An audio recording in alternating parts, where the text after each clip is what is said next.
And our focus is to use instrumental analytics as shown here, so ToF-SIMS, XPS, and FIB-SEM.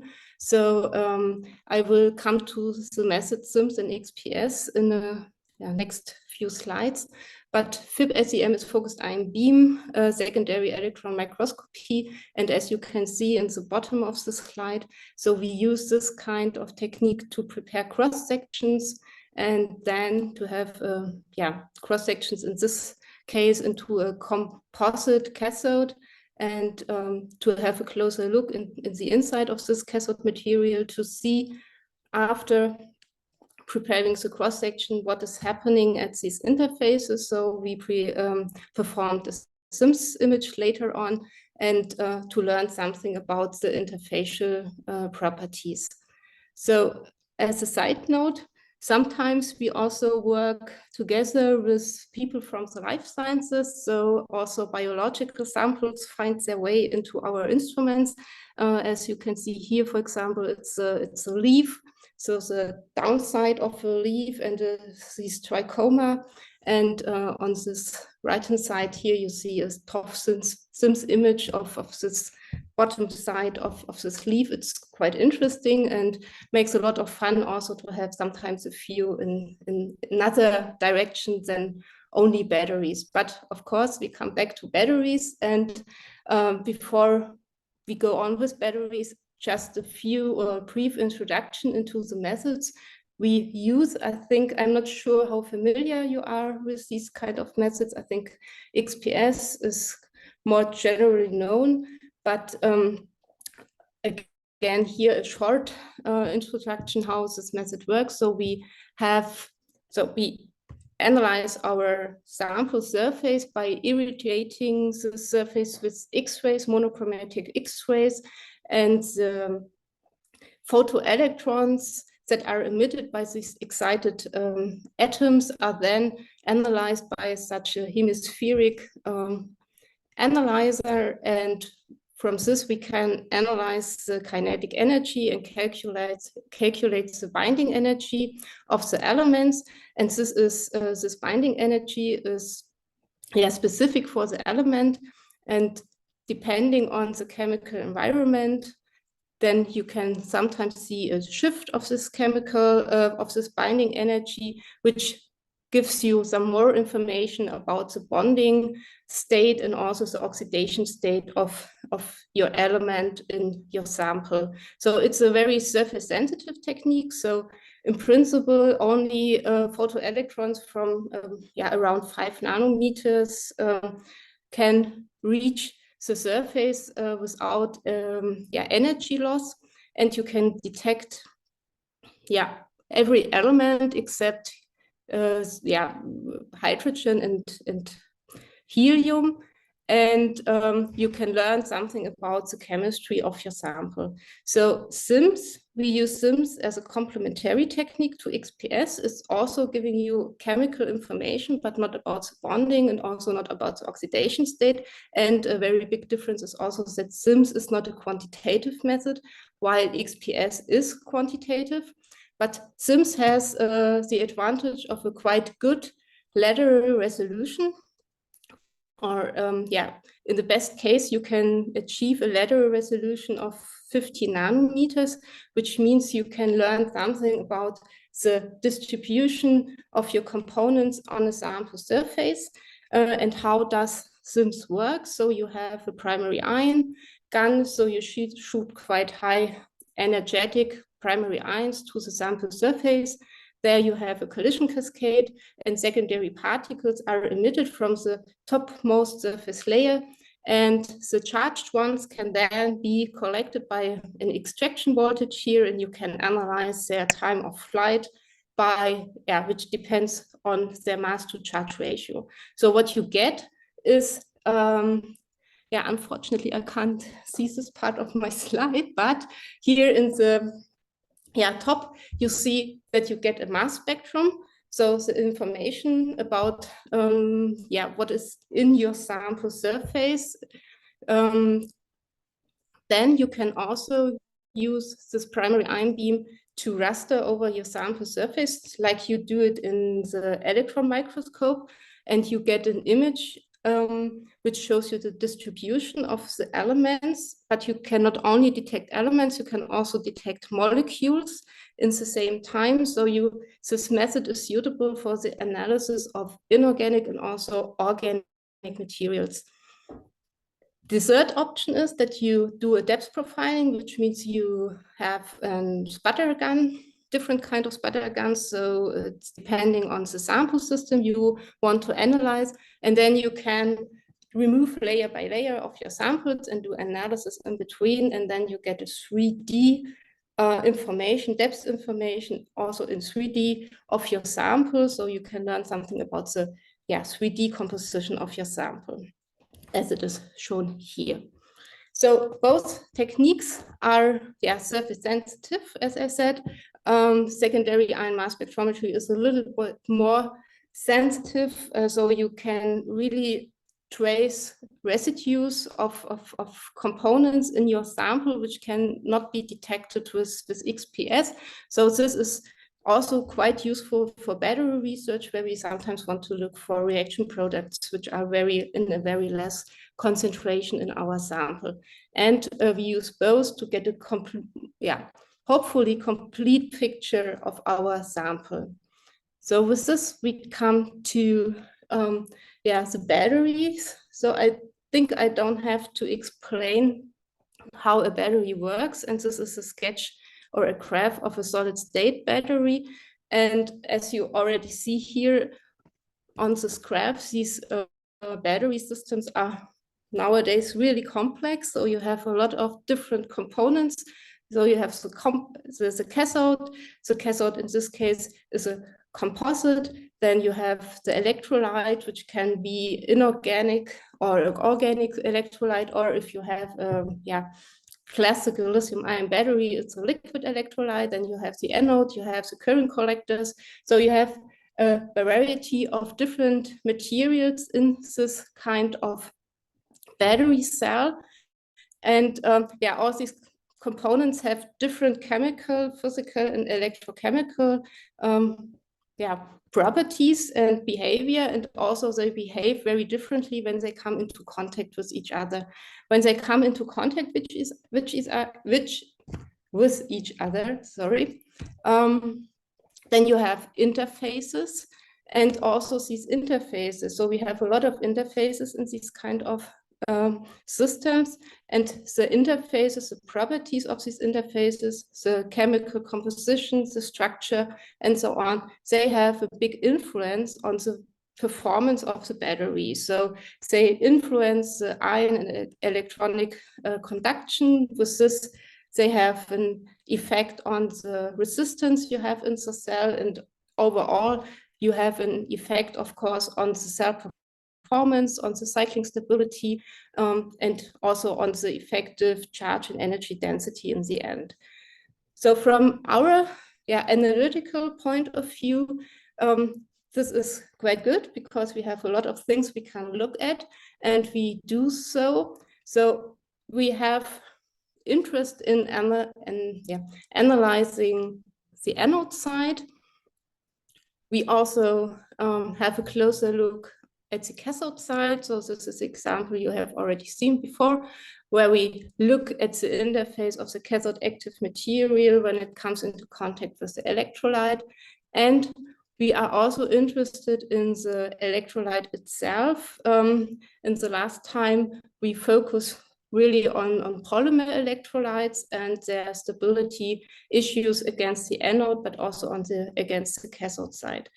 So within this talk, in the next few minutes, I want to focus in the first part on the work we did on the lithium metal anode, and also the investigations we performed to test the stability of solid electrolytes when they come into contact with lithium.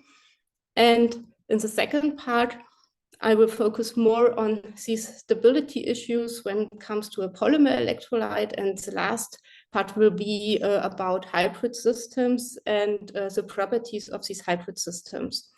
So to start with the lithium metal anode, so the advantage, as it's shown here already, with a solid state battery is when we use a solid electrolyte, then we can think of the implementation of the lithium metal as anode material, which would mean that we can increase the energy and power density significantly compared to a traditional lithium-ion battery, because we can use lithium metal, which is always an issue to use lithium metal due to the properties of lithium. Lithium is very reactive, and as it is shown here, during battery cycling, we have a stripping and plating of lithium, and sometimes it can happen that there is a short circuit, and which can cause, of course, a fire, as it is shown here.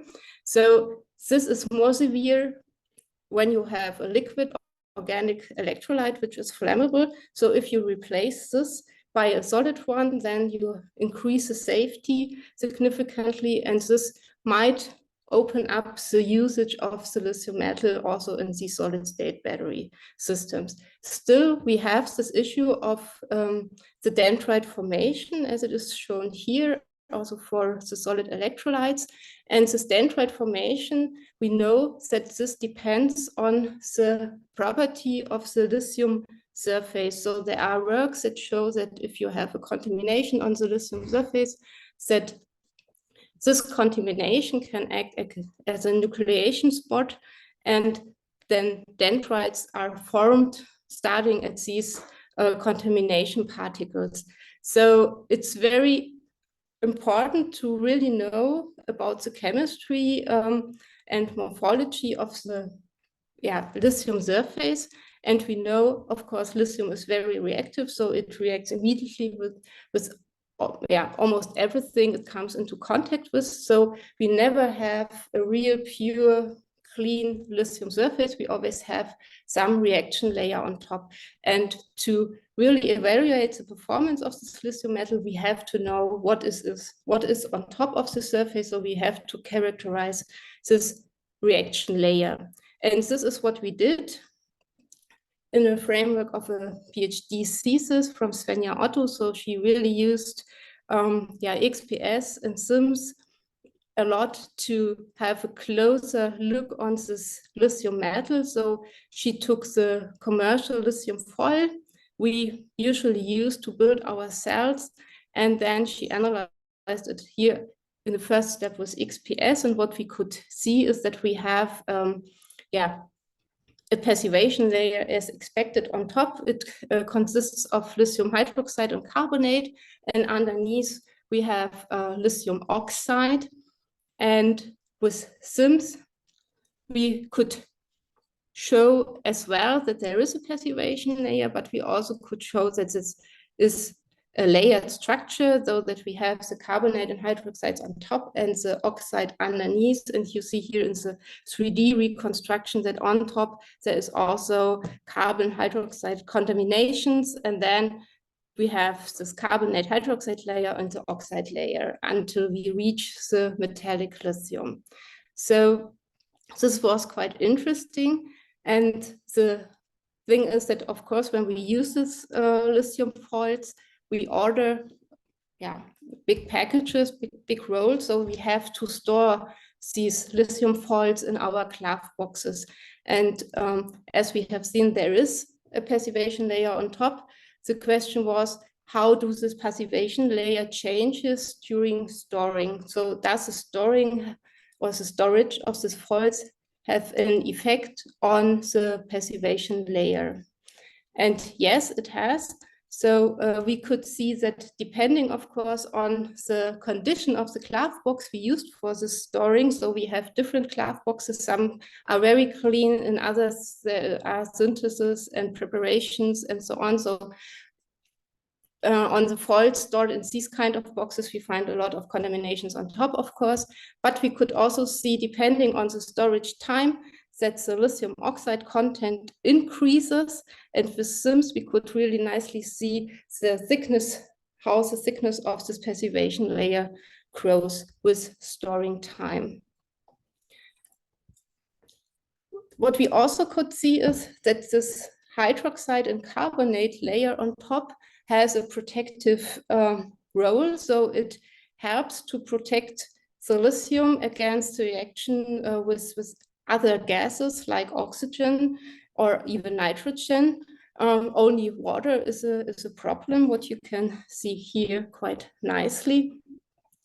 And compared to this, here you see the reaction of a fresh lithium surface. For this kind of experiments, we just took a lithium rod, we cut it and scratched the surface. So in this case, we really have a fresh surface, and there we see that with oxygen and carbon dioxide, we form a very thin passivation layer, while we have an ongoing reaction for nitrogen and also as expected for water. So nitrogen is quite interesting because we see here that with this passivation layer on top, we cannot observe such a reaction taking place.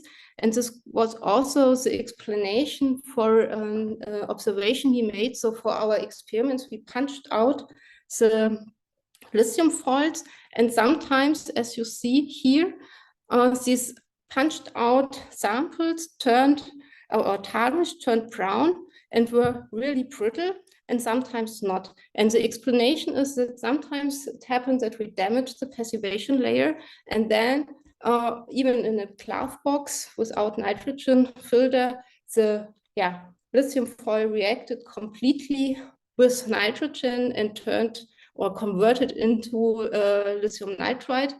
And if you have an intact passivation layer, then this reaction is prevented. So with this, we now had a quite good understanding of this passivation layer, but the question is, of course, what does the passivation layer have or have an effect on the performance on a battery cell? So in liquid, with a liquid electrolyte, there are some studies on the effect of this reaction layer we have on the lithium foil, but in case of a liquid electrolyte, there is the advantage that you can, of course, dissolve also the reaction products that are on the lithium foil, which is not possible if you have a solid electrolyte. So to get a feeling what is the influence of this passivation layer and what is the influence if I have a thick passivation layer when, for example, I have stored my lithium for several weeks in the glove box. So we prepared samples with LZO, a solid electrolyte. So LZO is meant to be stable against lithium. And what we see here in these experiments is if we have a very rough or a quite rough surface of our LZO pellet and we press the lithium foil onto this pellet with different pressures, we see that we have almost no influence of the passivation thickness on the interface resistance. So you see here after 5 weeks and 20 weeks, which means thin and a thicker passivation layer, and we have almost no interface or difference in the interface resistance. The explanation for this is if we have such a rough surface of the LZO and we press the lithium foil on top, then we will penetrate through this passivation layer. We will have, of course, a quite heterogeneous contact area, but we have direct contact of the LZO to the lithium. And this means we have somehow an ideal lithium electrode contact. And we don't see any effect of the thickness of the passivation layer. If we have a very smooth LZO surface and then press on our lithium with the passivation layer on top onto the LZO, then we see, of course, a difference. So we have a much higher resistance for the sample with a thicker passivation layer. So this is quite interesting and would mean that we should have a quite rough surface of the of our solid electrolyte, because this would mean that we just penetrate through the passivation layer, and the passivation layer doesn't matter at all. The problem is that if we have such a rough surface, then of course we have more issues during stripping and plating, we want to achieve a homogeneous stripping and plating of lithium, and therefore we would need as smooth as possible, as the surface to be as smooth as possible. So this is a little bit tricky and maybe also disappointing from view of the passivation layer thickness. So we have to keep the passivation layer as thin as possible. So this is all about the passivation layer, and we have already seen when we bring it into contact, the lithium with the LSZO, that there is almost no reaction, but this is of course a rare case. So lithium is highly reactive and reacts with almost everything. And so the question is then, when I build a cell, a battery cell, and bring lithium in contact with my solid electrolyte, what happens at the interface? And there are three options. So the one preferable but rare is that we have an inert interface or a stable contact between the electrolyte and the lithium. The second phase is that we have a reactive interface, which means that we have an ongoing reaction between lithium and the electrolyte, and the reaction products that are formed are ionic and electronic conductive, and which means that the reaction goes on until one of the two partners is consumed completely. And the third case is, of course, we also have a reaction, but it's a metastable interface, which means the reaction products that are formed are less electronic conductive, more ionic conductive, and in this case the reaction is self-limiting and stops at a certain point. So this kind of interface is somehow a solid electrolyte interface, which protects both partners from further reaction, and if it's high or if there is an ionic conductivity, then it's preferred, or it's an advantage for the battery performance. So in our group, there was an experimental setup established some years ago using XPS to study this stability issue of the solid electrolyte. And this is done by in situ deposition of lithium metal onto the electrolyte pellet, and then in situ XPS characterization.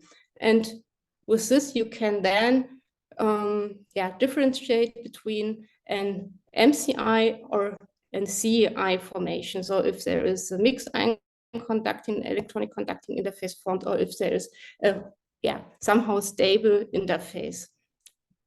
So what you get in these kind of experiments is you learn something about the change of the oxidation state and what kind of reaction products are formed. Here in this case, the yttrium is reduced. But what you don't get is any information about the structure and the morphology of the interface. And that's the point where we thought, okay, it might be good to use also SIMS to learn something about the structure and the composition of this interface. Therefore, we use, or we have, also this is our SIMS instrument, and here we have a preparation chamber where we attached a fusion cell, and this means that we can now bring our sample here into this preparation chamber. We can deposit lithium on top and then transfer the sample back into the main chamber and do a depth profile and see what happened at the interface between the lithium and the electrolyte. This setup or this procedure, or with this procedure, we tested different kind of electrolytes. So in the first step, a stable substrate, magnesium oxide, where we didn't expect any reaction, which was confirmed by the depth profile. And also here in this LSZO, we don't see any interface formation. Compared to this, for the LATP is unstable against lithium, and we cannot see any interface formation here. We only see the reaction products. We don't see any lithium. And this means that here we can also see in the SIMS depth profile that LATP reacts completely with the lithium.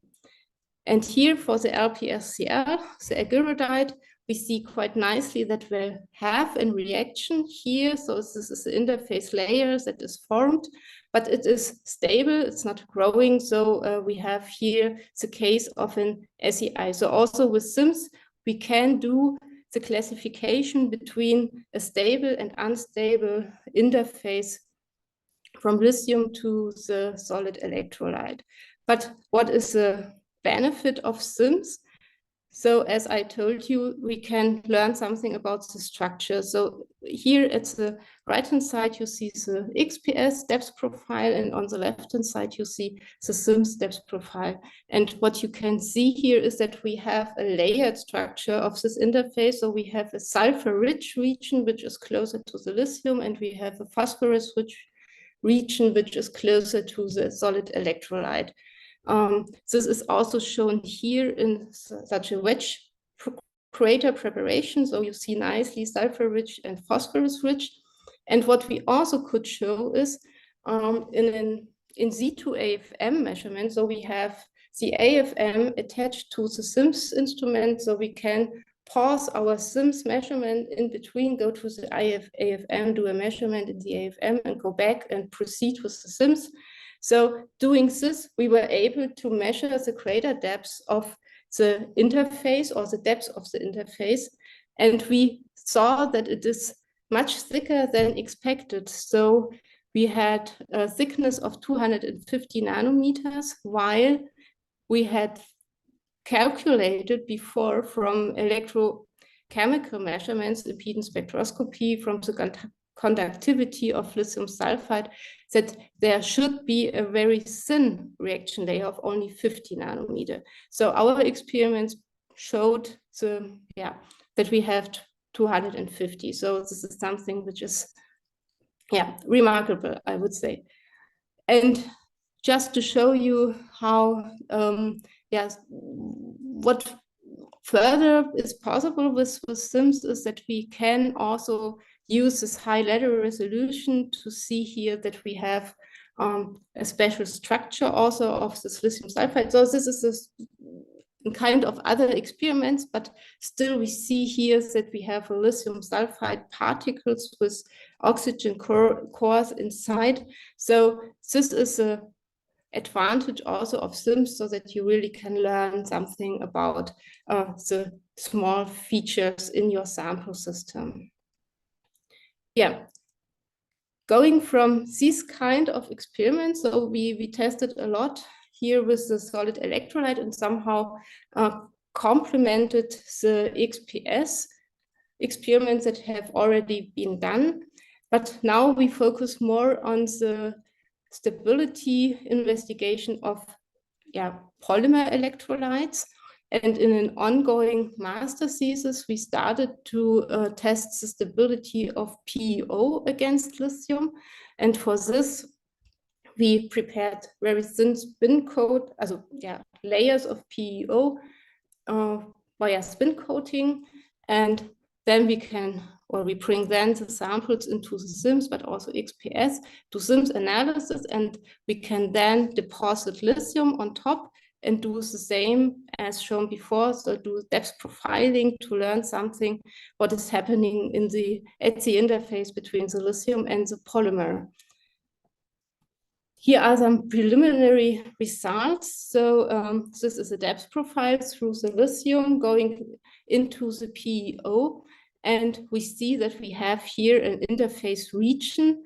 And this is also shown here in these images. So in this greenish color, you see lithium or oxide-rich species.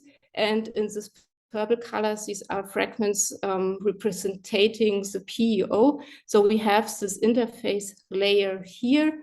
And what was quite interesting is that we saw that the conducting salt, the LiTFSI, which was mixed into the PEO, that this seems to migrate into the direction of the lithium. So we also have here somehow a structured interface with a conducting salt rich layer close to the lithium. And after some days, as it is shown here in these images, I hope you can see it, then we already have at the surface, so the conducting salt in this structure. So this was quite interesting for us. And here some further nice images. So this was not reproducible in all cases, but as you have seen that we have this conducting salt on top of the lithium surface, then we have somehow these islands of conducting salt and lithium fluoride surrounded by lithium oxide. So these are very interesting results, and we will concentrate on these kind of experiments further or in future. Because now you can say, okay, these experiments we do, so we deposit lithium on top with a thermal deposition somehow. So this will be quite different to the situation where we just press the lithium onto the PEO. But nevertheless, we are able to tune the experimental setup, so we can cool the sample during deposition, and we also can cool the sample during the analysis, so to protect somehow the PEO from thermal degradation. And I think then we will gain a lot more information out of these experiments. So why did we start with PEO? So PEO is, I think, from chemical point of view, somehow a quite boring polymer, but it is already used in in electric cars as an electrolyte. So by Bolloré, Blue Car, or also these Citario buses. But anyhow, there are some issues. So the quite low conductivity of the PEO at room temperature. But also, as you can see here, there are some incidents happening. So there was a fire in the bus depot. So there is the question still if the PEO is really stable on the one hand against the anode. So this is something what we want to test with our setup I have shown you, but also against the cathode side. So when we the question of the anode stability. So as I show you, we do these deposition experiments, but we also did some other experiments. So here we prepared samples with PEO as electrolyte and NCM as cathode materials, and we observed these noisy voltage behavior in the first cycles. And the question is, where does this behavior come from the anode? So there are reports that say, okay, this is a dendrite formation and you have instabilities at the anode side, or is it an oxidative degradation of the PEO on the cathode side? So this is controversially discussed in literature. And what we could show in this kind of experiment where we put an LATP pellet in between of two PEO sheets, and we cycled the cell, we saw that we could avoid this noisy voltage behavior. And we concluded out of this that this might be due to the dendrite formation. So this LATP acts as a white screen for dendrites. So when the lithium comes into contact with this LATP, you have a color change due to the reaction. And what we could see is that we have here this color change, which means that we have a dendrite formation from the anode, which is probably the cause for this noisy voltage behavior. And if you prevent these dendrites coming through the cathode, then you really have a stable behavior here. So of course, this LATP in between is not suitable. So what we came up is that we just increased, so you can also use a spacer, which is a concept shown in literature, but we could also show if you just increase the molecular weight of the PEO and with this the mechanical stability, then you can also prevent this dendrite growth. So which means, okay, we have an issue at the anode side, and this is also reasonable that we have a closer look what's happening between lithium and PEO with our experiments. But of course, there's also something happening at the anode side, and so also at the anode, at the cathode side, at the cathode side. So when we have high voltage active materials, NCM, and recycle to higher voltages, then we could saw in our experiment that the growth of the cathodic impedance is dominating. And what we also saw is that when you disassemble the cell, which is always quite tricky in this PEO samples or cells, because PEO is really sticky. So for this analysis, we did not press the cathode, and then we could disassemble and remove the current collector. And there we saw that at higher potentials, we have somehow a liquefaction of the PEO, which hints or points to the oxidative decomposition reactions that happen at the interface of PEO and the high voltage NCM, and that we have a fragmentation of the polymer, which leads to a decrease in viscosity. We could, the use of SIMS and XPS is in this kind of samples really challenging, because, as I said, the disassembling of the cell is challenging, and we do have quite rough surfaces and so on, but still we could show that we have an increase of oxygenated fragments, PEO fragments at higher potentials, and we could also see in the XPS that we have an increase of carbon, also oxygenated carbons in these cells which were cycled to higher potentials. So, which means the polymer electrolyte, of course, has some issues, stability issues, for example, but on the other side, these polymer electrolyte are easily processable, so they are flexible, they have good wettability, so they show good interfacial contacts, but they suffer of ionic conductivity. On the other side, we have our inorganic electrolytes that have a high ionic conductivity, a good thermal stability, and the idea is of course to combine best of both worlds, so to use hybrid electrolytes. So we have the polymer and we have the ceramic electrolytes. From the perspective of from our perspective, so from an analytical point of view, these kind of materials are also very interesting because we have, again, a lot of interfaces here. And in first place, the question is, how stable are these different kind of polymers when they come into contact? So to investigate the interface that is formed and also the interfacial reaction with the electrode materials.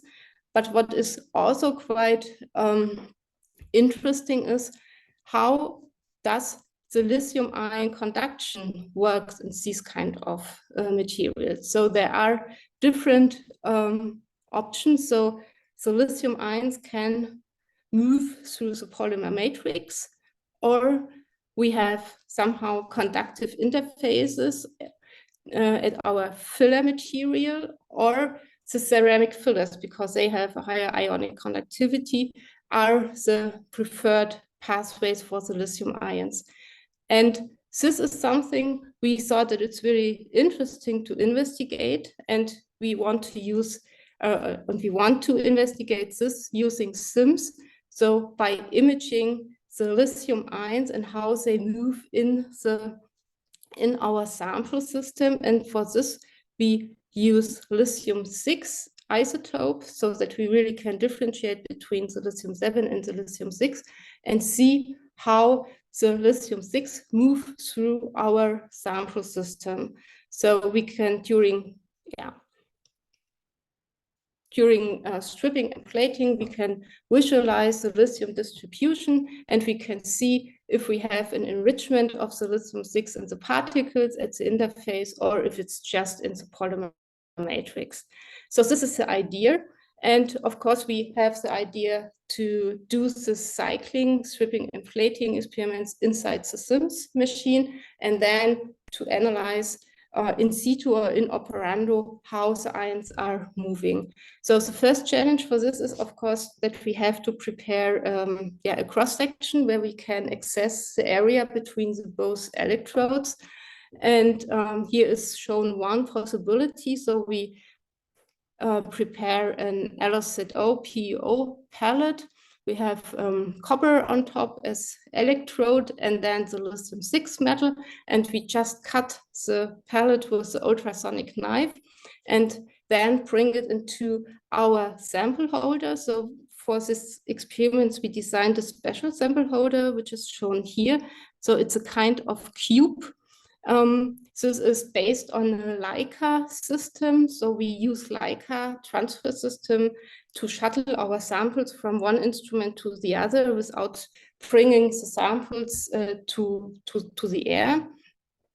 And based on this Leica sample setup, we prepared this sample holder where we can clamp the sample inside here and where we have electrical contacts.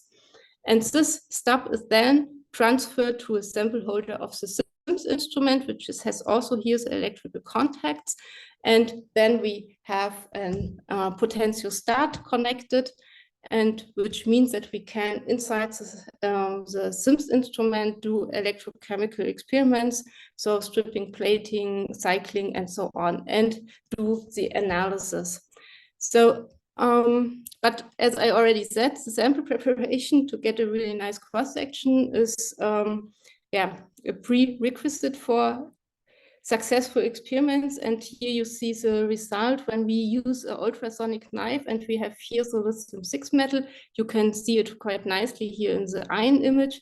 And here is a PEO, and this is quite, seems to be very rough, which is not beneficial for the SIMS analysis because we lose mass resolution and so on. So this is not the best shape of a sample.